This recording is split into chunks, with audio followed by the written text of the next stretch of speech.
LED ലൈറ്റുകളുടെ നിർമ്മാണ വിതരണ മേഖലയിൽ ദീർഘകാലമായി മുണ്ടക്കയം ആസ്ഥാനമായി പ്രവർത്തിച്ചുകൊണ്ടിരിക്കുന്ന Kaloor electronics and lighting private ലിമിറ്റഡും സിംബാബ്വെ ഗവൺമെന്റും ചേർന്ന് സിംബാബ്വെയിൽ LED ലൈറ്റുകളുടെ നിർമ്മാണ വിതരണത്തിനായി ആരംഭിക്കുന്ന പുതിയ സംരംഭത്തിന്റെ ഭാഗമായി വിശിഷ്ട വ്യക്തികൾ കലൂർ ഇലക്ട്രോണിക്സ് സന്ദർശിച്ചു. Deputy minister of industries and commerce Rajesh Kumar Indukant Modi, സിംബാബ്വെയിലെ Indian trade commissioner Baiju M Kumar, ഉഗാണ്ടയുടെ ട്രേഡ് കമ്മീഷണർ രാഹുൽ സുരേഷ്, നമീബിയയുടെ ട്രേഡ് കമ്മീഷണർ രമേഷ് കുമാർ എന്നിവർ കലൂർ ഇലക്ട്രോണിക്സിൽ എത്തി.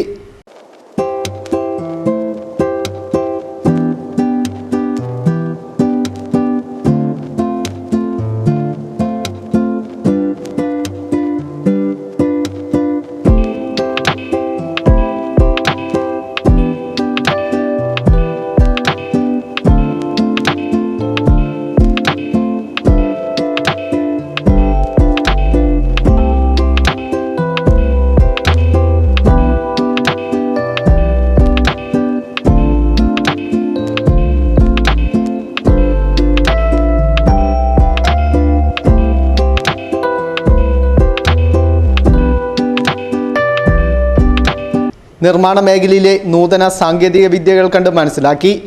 കൂടാതെ സിംബാബ്വെ ഗവൺമെന്റ് പ്രതിനിധികളുമായി ചർച്ചകളും നടത്തി.